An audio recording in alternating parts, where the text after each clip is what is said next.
hay que respetar la competencia del Jurado Nacional de Elecciones para interpretar cuán viable o no es la aplicación de determinadas normas, o de las normas, de modo general, las normas electorales. Ahora nos vamos a ir rápidamente con un enlace vía Zoom con Jorge Jáuregui, abogado, especialista en derecho electoral, que más bien él sí nos va a poder dar una salida, ¿no? Bienvenido, señor Jáuregui, a Exitosa Perú.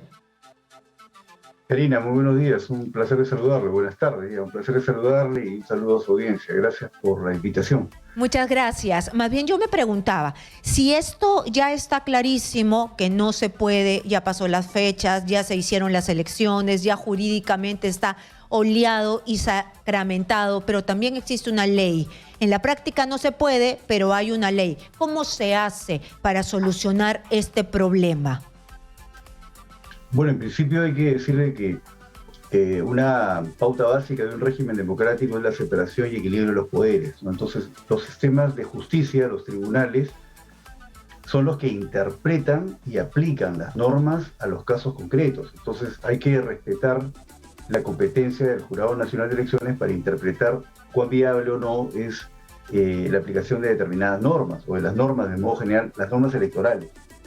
Ahora, dicho esto, creo yo que hay que expresar preocupación, porque hay una acción sistemática, una sistemática orientación del Parlamento y de algunas bancadas del Parlamento por erosionar la autonomía de los organismos electorales, ¿no? Hay sistemáticamente una acción destinada a, por ejemplo, someter una investigación sobre un supuesto caso de fraude en las elecciones generales de 2021, cuando no hay una prueba, no hay ninguna evidencia. Es más, la comunidad internacional ha reconocido el carácter democrático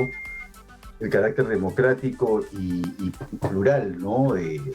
Constitucional, legal, con el que se realizaron las elecciones generales en el 2021. Y además... Ya, bueno, sí, Samir Villaverde saca un video donde ya están agarrando y repartiéndose la plata. Ya, bueno, esa es otra cosa. Ahí empezamos de cero y decimos, bueno, sí hubo, ¿no? Porque ya están soltando los audios de una red de corrupción, pero esa es otra cosa, cuando comiencen las pruebas a desfilar. Pero, ¿cómo se soluciona esto?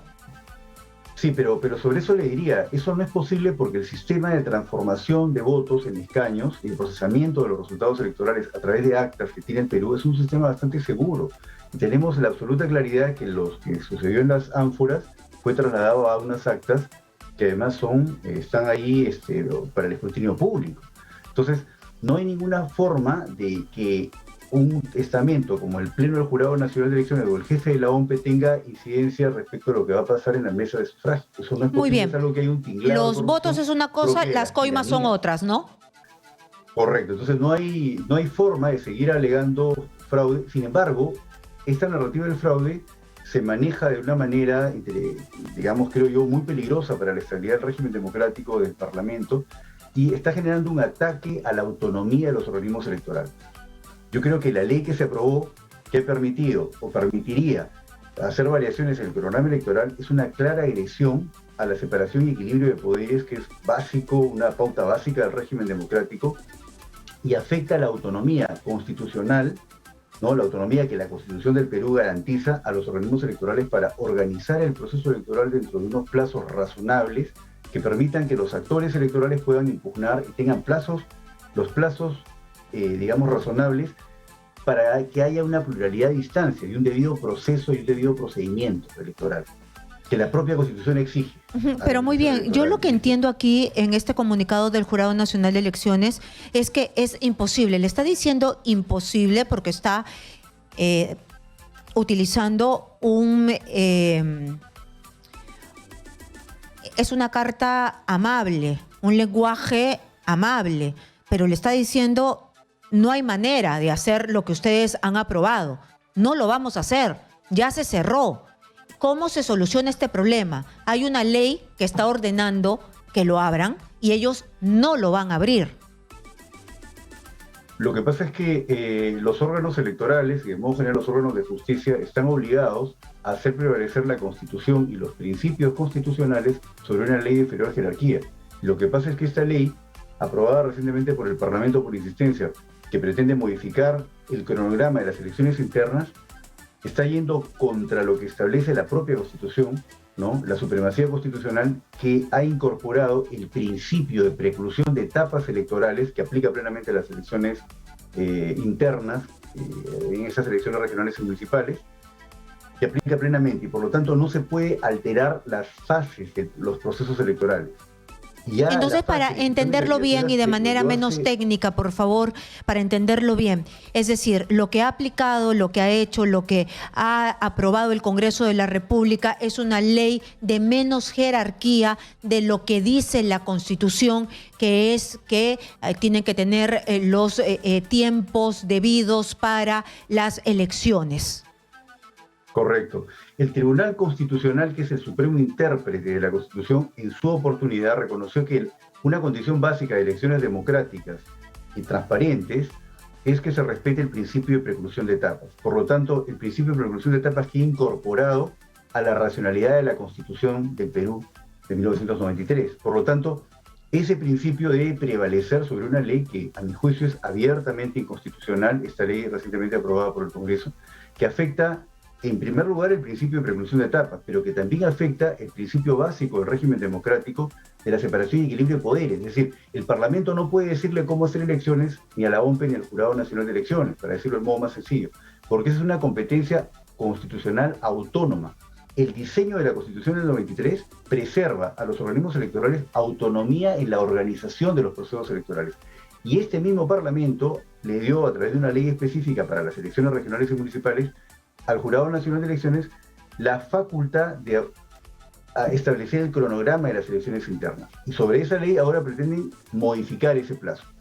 Entonces no es posible hacer porque ya no hay tiempo para hacer una nueva elección. Ya estamos entrando a otra fase electoral. Entonces eso es algo que para las personas que están familiarizadas con la organización de los procesos electorales queda absolutamente claro. El problema es que aquí hay un ánimo de confrontar a los organismos electorales, me parece, hay un ánimo de someter a presión a los organismos electorales, y eso es peligroso porque las dinámicas políticas que van concentrando poder y que anulan la separación y equilibrio de poderes, es decir, que el Jurado Nacional de Elecciones, la OMPE, el Poder Judicial actúen con autonomía de los otros poderes, eso es básico. Y ese es el problema fundamental, que acá se está rompiendo el principio de equilibrio de poderes porque el Parlamento quiere ordenarle al Jurado Nacional de Elecciones y a la OMPE hacer de una forma arbitraria las elecciones internas. ¿Por qué arbitraria? Porque está dando trato desigual a las candidaturas.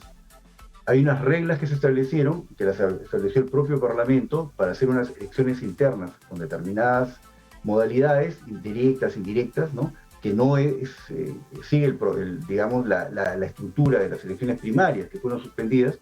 Y en esas reglas, como dice el Jurado Nacional de Elecciones en el pronunciamiento, se han realizado las elecciones internas. Pero ya la fase de gestión de candidaturas ya se superó.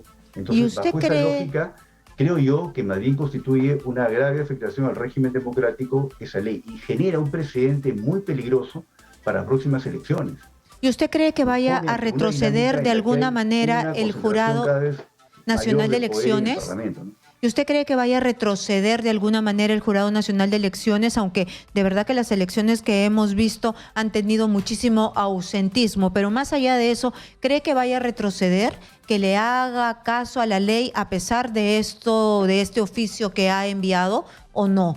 Esto ya es una conclusión, ¿no? Sí, yo no podría opinar sobre la psiquis de los señores magistrados, miembros del Pleno del Jurado Nacional de Elecciones, o la del jefe de la OMPE, pero lo que le podría decir como abogado, digamos, es que los magistrados y los funcionarios públicos están obligados por el mandato constitucional a hacer prevalecer la Constitución y los principios fundamentales del régimen democrático a los que se escribe la Constitución del 93, que es una Constitución que tiene vocación democrática, sobre leyes de inferior jerarquía, que a mi juicio esa ley es además abiertamente inconstitucional, rompe el principio de equilibrio de poderes, eso es muy grave. Yo creo que los magistrados están obligados a hacer prevalecer el equilibrio de los poderes, el marco constitucional, están obligados a hacer prevalecer el principio de preclusión de etapas sobre esta norma. Pero sobre su comportamiento...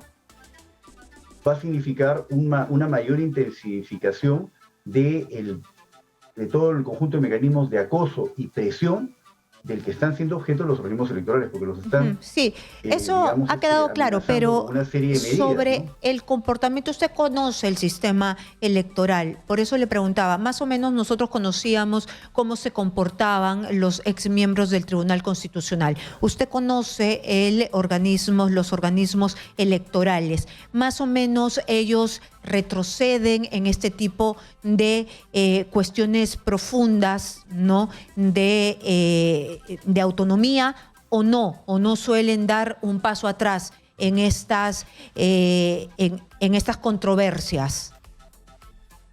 A mí me parece que la pregunta podría ir por otro lado, ¿no? ¿Pueden los organismos electorales hacer otra elección interna? Y la respuesta es no, no hay tiempo. O sea, la logística electoral está diseñada de tal manera que cada acto electoral, por ejemplo, la inscripción de candidaturas, la primera jornada de elecciones internas, la segunda jornada, el periodo para las impugnaciones, la presentación de los resultados y finalmente la proclamación final del resultado a nivel de la elección interna, que ya estamos a puertas de la fecha, que es 7 de junio, 14 de junio, y se cierra completamente. No hay tiempo para procesar nuevamente ese tipo de actos electorales. Entonces, muy bien. No se trata de una voluntad de repente obstinada, una obstinación, testarudez, o un juego como a ver quién manda a quién. Sino se trata de que en un régimen democrático hay unas reglas constitucionales, unas garantías. Mire, el artículo 139 de la Constitución establece que la Administración de Justicia, por parte de la Administración de Justicia, que es el Jurado Nacional de Elecciones, está obligada a garantizar pluralidad de instancias para que los administrados puedan impugnar. Eso implica instancia a nivel de, en principio, órgano electoral central, en el caso de claro, todo el procedimiento que nosotros sabemos que siguen para la impugnación. Sí, no hay tiempo, sí. Me ha quedado sumamente claro. Muchísimas gracias por estar aquí. Ha sido Jorge Jáuregui, abogado especialista en estos temas. Y yo le insistía en la pregunta porque en este país, en el Perú, hay tantas reglas, hay tantos funcionarios y casi nada se cumple. Se zurran en las reglas. Por eso se lo preguntaba.